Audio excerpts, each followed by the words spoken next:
efek kemarau panjang ya teman-teman, daunnya meranggas.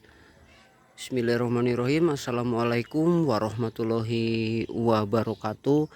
Halo teman-teman pecinta buah dimanapun berada, mudah-mudahan sore ini dalam keadaan yang sehat walafiat tanpa kekurangan suatu apapun ya. Dan buat teman-teman semua yang sedang dilanda kegelisahan dan kesempitan hidup, mudah-mudahan segera dilapangkan segala urusannya ya, amin. Oke, sore ini saya berada di kebun kecil ya, masih fase kemarau. Sebenarnya beberapa hari yang lalu atau sekitar 2 minggu yang lalu sudah sekitar 3 kali turun hujan di daerah saya. Hanya saja terhenti kembali ya, dan tanah-tanah masih cukup kering kerontang. Jadi harus dibantu dengan pengairan selang ataupun sumur timba ya. Dari ujung sana ada sungai kecil yang masih menampung air di bagian-bagian tertentu. Di depan saya ada beberapa pohon mame sapote, nggak begitu besar ya, cuman untuk ID atau jenisnya valid. Ini ada Magana, terus ada varian biji ganda dominan ya. Lalu sebelah sana ada Emilio Duran, baru beberapa waktu yang lalu kita tanam. Di komunitas tanaman buah ada beberapa teman-teman yang mempertanyakan bagaimana sih cara mencangkok mame sapote yang benar atau yang prosesnya lebih cenderung ke berhasilnya dibanding gagalnya ya. Seperti itu intinya. Dan saya akan coba sedikit bercerita versi saya ya, bagaimana caranya menyangkok mame sapote. Dan belum tentu jadi bahan rujukan, tapi setidak-tidaknya apa yang saya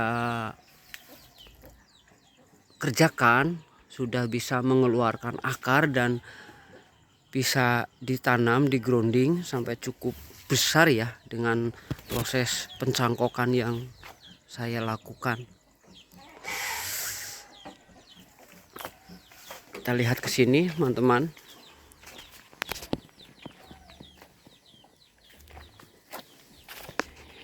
Ini beberapa tahapan pertama ya di mame sapote ini. Ini beberapa hari yang lalu sudah saya kupas, saya kerok ya. Artinya lendir kambiumnya benar-benar bersih. Seperti itu. Dia full ya, tanpa ada penyisaan kulit luar. Sementara teman-teman yang lain mungkin pada prakteknya ada yang disisakan beberapa senti ya, dan nanti bisa jadi bahan perbandingan buat teman-teman semuanya. Hanya ini versi saya ya, seperti itu. Nah, fase pengeratan kurang lebih seperti ini ya, atau tergantung besar atau kecilnya batang yang kita cangkok nanti ya. Tentunya kalau lebih besar dia harus lebih panjang ya jaraknya. Kenapa? Karena antisipasi akan pulihnya kambium ya. Makanya ketika kita kerok ini harus benar-benar bersih ya, dan tidak harus langsung dibungkus ya. Artinya memang ada jeda, bisa ya, bisa ada jeda, misal sehari 2 hari bahkan sampai berminggu-minggu ya. Ini khusus untuk mame sapote. Insya Allah semua varian, semua jenis setelah walaupun dikerok kambiumnya secara total, dia tidak akan mati ya, dengan catatan dari akar bawah atau pohon itu sendiri dia sehat ya, seperti itu. Dan ini fase pertama ya tadi. Lalu berikutnya fase kedua, tetapi saya melewatkan fase kedua ya. Fase kedua kadang-kadang dari beberapa teman itu dia dibungkus, fasenya disebut cangkok udara ya, dibungkus oleh plastik yang kedap udara atau plastik HD, semisal dominan berwarna hitam ya. Dia tertutup dari sini, dari bawah ya ke atas, fungsinya untuk mencapai mempercepat pengkalusan ya. Jadi tanpa media atau sering disebut fase cangkok udara. Fungsinya untuk penggelembungan kalus di sekitar atas ya teman-teman. Tetapi di fase ini ketika musim hujan ya, dia rawan jamur ya. Makanya saya melewatkan fase tersebut. Seperti itu. Bisa dipahami ya teman-teman. Fase berikutnya ketika selang beberapa waktu, semisal sehari, 2 hari ataupun seminggu ya, ketika kita benar-benar yakin lendir daripada getah putih ini sudah tidak menetes lagi atau benar-benar sudah bersih kambiumnya, baru dilakukan pembungkusan dengan media cangkok ya teman-teman. Hanya saja pembungkusannya yang perlu teman-teman perhatikan, ketika batang-batang tertentu itu ada bekas yang namanya bekas daun ya, lalu ada ketiak daun seperti ini yang saya tunjukkan ini ya, pakai pisau dapur ini. Nah, pembungkusan ini harus di atas sini ya, jangan sampai di sini. Kenapa? Ketika kelembaban maksimal nanti dia bisa tumbuh tunas ya, tunas dari bawah keratan dari sini dan mengganggu media cangkok ya. Nanti bisa tumbuh di dalam seperti itu. Di sini maksudnya. Kalau batas ikatan bawahnya terlalu turun ke bawah di sini, nanti dia bisa tumbuh dan masuk ke dalam seperti itu ya teman-teman. Lalu berikutnya ya, untuk proses pembungkusan saya menggunakan teknik gulung lemper ya teman-teman. Maksudnya agak tinggi ya, dia benar-benar digulung padat tanpa ada potensi ketika musim hujan. Pegel teman-teman, sorry. Ketika musim hujan air tidak masuk berlebih ya, atau ketika musim kemarau dia tidak akan cepat kering ya. Walaupun keringnya media cangkok itu tergantung pemilihan media cangkok yang kita pilih ya teman-teman, seperti itu. Ini udah mulai ada keluar akarnya seperti itu, 1 2 3. Nah, untuk lebih bagus lagi sebenarnya ketika kita tidak mengejar target untuk misal penjualan atau apapun ya, setelah dibungkus dengan plastik ini itu didobel menggunakan plastik berwarna hitam ya teman-teman. Usahakan pembungkus plastik ini menggunakan plastik HD atau plastik yang tebal. Fungsinya apa teman-teman? Target daripada keluar akar ya, itu kita tidak bisa memastikan semisal 3 bulan, 4 bulan ataupun 5 bulan ya. tergantung apa yang kita cangkok, tergantung iklim dan keadaan yang sedang terjadi di tempat teman-teman sendiri, misal musim kemarau ataupun musim penghujan dan lain sebagainya ya. Dan jangan lupa teman-teman, sebelum dibungkus dengan media cangkok, baik itu teman-teman mau memilih semisal tanah humus ataupun kokopit ataupun moss itu ya, kalau ada mungkin teman-teman bisa menggunakan perangsang kimia yang sering disebut secara umum disebut root up ya, atau perangsang akar. Sementara saya sendiri untuk melakukan penghematan menggunakan bawang merah yang dioles di sekitaran sini ya, sampai basah, lalu tunggu kering baru dibungkus ya teman-teman.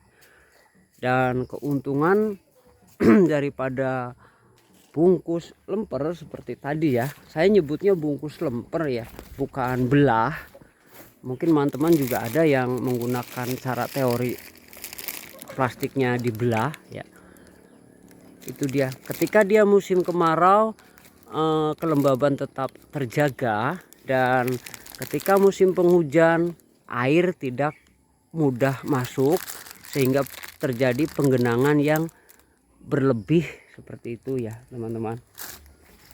Dan teori bungkus lemper bisa digunakan pada beberapa tanaman keras lainnya, seperti misal yang fase cangkoknya cukup lama, misal ya ada black sapote, terus klengkeng, dan tanaman-tanaman buah lainnya yang rekomendasi untuk dicangkok ya teman-teman, seperti itu. Dan bagaimana dengan target cangkok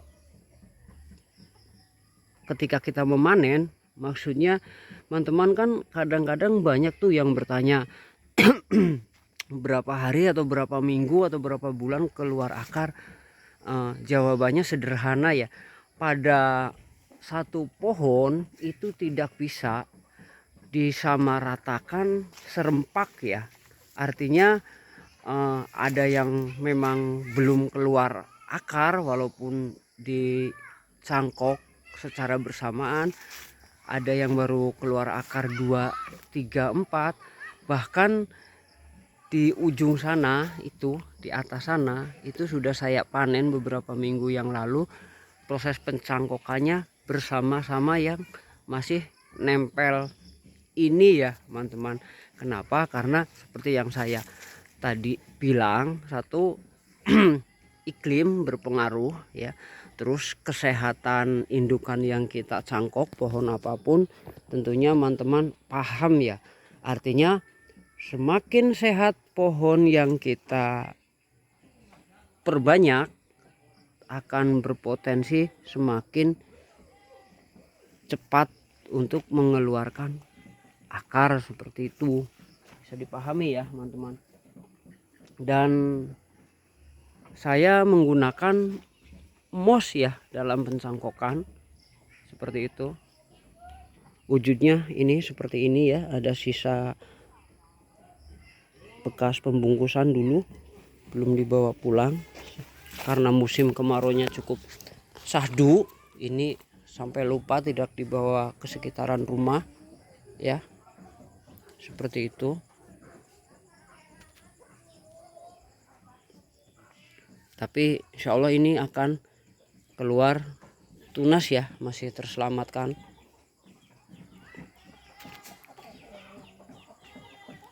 Itu ya. Dan tentunya teman-teman akan bertanya ya, mana hasil cangkok yang sudah ditanam?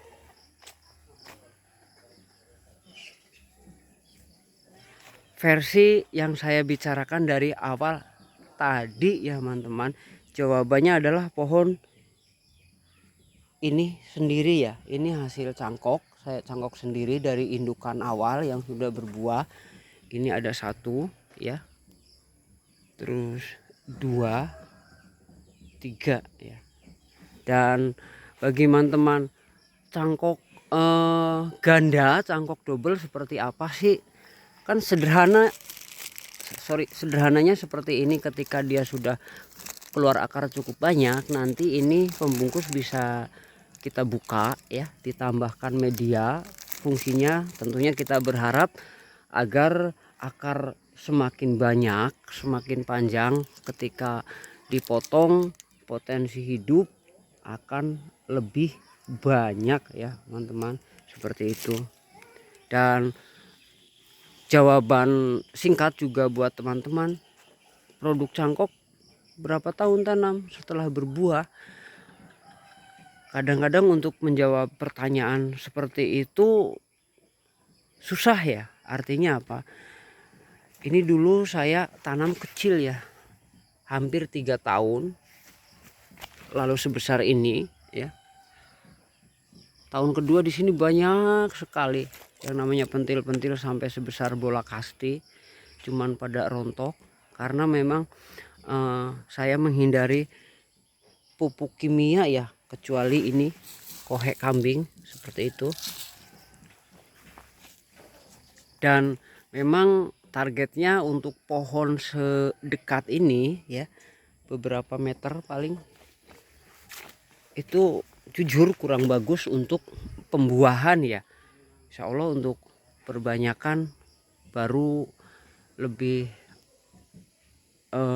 tertata lagi.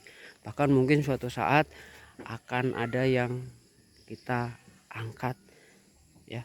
Ini ada Emilio Duran ya, seperti ini teman-teman. Hanya saja masih belum terlalu sehat ya. Ini karakter daunnya bisa dibegini-beginiin loh ya. Ini sekilas info, dan daunnya benar-benar tebal seperti itu, hasil grafting. Dan black sapotenya ini sekitar berapa bulan yang lalu saya grounding, udah mulai mengeluarkan bunga, hanya mengandalkan kohek kambing yang saya ambil dari kandang kambing sebelah, seperti itu. Oke teman-teman, bisa dipahami ya tadi tentang progres cangkok mencangkok. Intinya yang saya pelajari, teori cangkok seperti ini ya, bisa diterapkan kepada pohon sekelas pohon jambu-jambuan, terus ada pohon nangka, pohon apa namanya, kelengkeng, pohon black sapote, dan lain-lain seperti itu. Hanya saja ketika kita melakukan sebuah proses ya, satu harus benar-benar sabar. Kadang-kadang kita agak sedikit gatel ya, terutama pemula ketika akar baru 3 atau 4 kita potong ya, dan penanganannya kurang tepat, kita tanam lalu mati, kan sayang-sayang ya, buang waktu 2 kali lipat ya. Karena untuk menyehatkan hasil cangkok pohon apapun tentu lebih dari setahun ya, dihitung dari mulai proses pencangkokan sampai karantina, penstabilan, dan lain-lain seperti itu. Dan ini ya juga hasil cangkok ya, jenis Magana seperti itu, udah cukup tinggi, cukup besar ya, seperti itu. Dan ini tadi ketika saya sampaikan perbanyakan media cangkok, ini ada di sini ya, sudah saya perbesar dengan media moss ya, seperti itu. Nanti buat produk tabulan pot, mudah-mudahan hasilnya jadi ya. Ada yang paham ini varian apa ya? Ini varian keren loh teman-teman, agak sedikit berbau promo ya, seperti itu.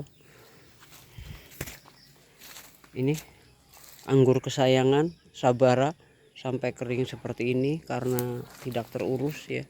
Mudah-mudahan masih bisa tertolong, nanti kita kocor dengan air seperti itu. Nah, kuis ada yang paham ya. Ini varian apa? Ayo. Ini keren ya, seperti itu. Dan begini, ada kalimat tambahan buat teman-teman semuanya. Rekomendasinya apa sih? Keunggulannya antara cangkok, sambung susu dan lain sebagainya, lebih aman mana ketika kita tanam? Wabil khusus mame sapote ya teman-teman. Ketika kita menyayangi sesuatu, mencintai sesuatu atau menanam sesuatu, sebenarnya tidak ada fase aman ya teman-teman.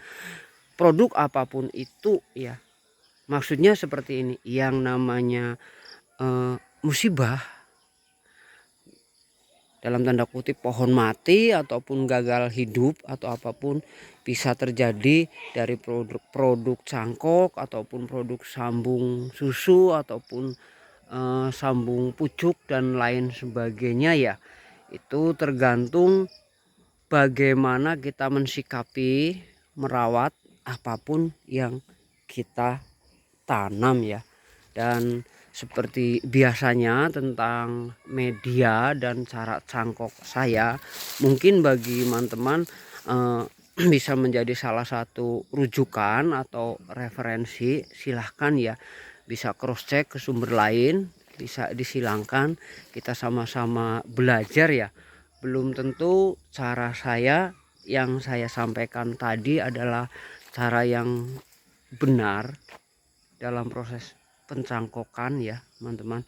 Hanya saja mudah-mudahan mungkin ini bisa jadi salah satu jawaban untuk beberapa teman-teman yang menanyakan bagaimana cara yang mudah dalam melakukan proses pencangkokan seperti itu ya. Oke, terima kasih, sukses selalu buat teman-teman. Salam pecinta buah, jaga kesehatan ya. Jangan lupa ngopi. Next, sampai jumpa di lain kesempatan.